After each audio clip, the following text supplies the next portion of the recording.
চট্টগ্রামের সাতকানিয়ার বায়তুল ইজ্জতে বিজিবির প্রশিক্ষণ প্রতিষ্ঠান border guard training centre and কলেজের ১০৩তম রিক্রুট ব্যাচের প্রশিক্ষণ সমাপনী কুচকাওয়াজ অনুষ্ঠিত হচ্ছে।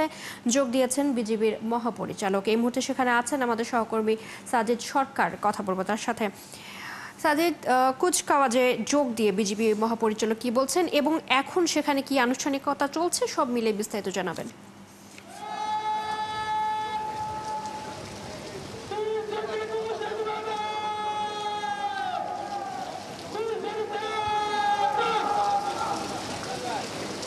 আসলে ইতিমধ্যেই কুচকাওয়াজ অনুষ্ঠান শুরু হয়েছে, তবে বৈরী আবহাওয়ার কারণে খানিকটা বাধাগ্রস্ত হচ্ছে।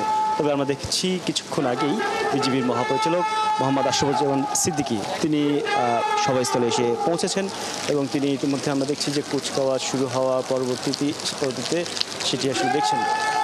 নবীন প্রায় ৬৯৪ জন জওয়ান আসলে এই ৬ মাস দীর্ঘ প্রশিক্ষণ শেষে আজকে কিন্তু তারা এই কুচকাওয়াজে অংশ নিয়েছে, অর্থাৎ এই প্যারেড গ্রাউন্ড বায়তুল ইজ্জতে তাদের কুচকাওয়াজ প্রদর্শনী শেষে মহাপরিচালক তাদেরকে সম্মানিত করবেন। কেননা এই দীর্ঘ ৬ মাসের যে প্রশিক্ষণ, যে কষ্ট তারা সহ্য করেছেন এবং সেটি একমাত্রই কারণ সেটি হচ্ছে সীমান্তের তারা প্রহরী হিসেবে কিন্তু এখান থেকেই আসলে নির্ধারিত হয়ে সারা দেশে প্রায় ৪,০০০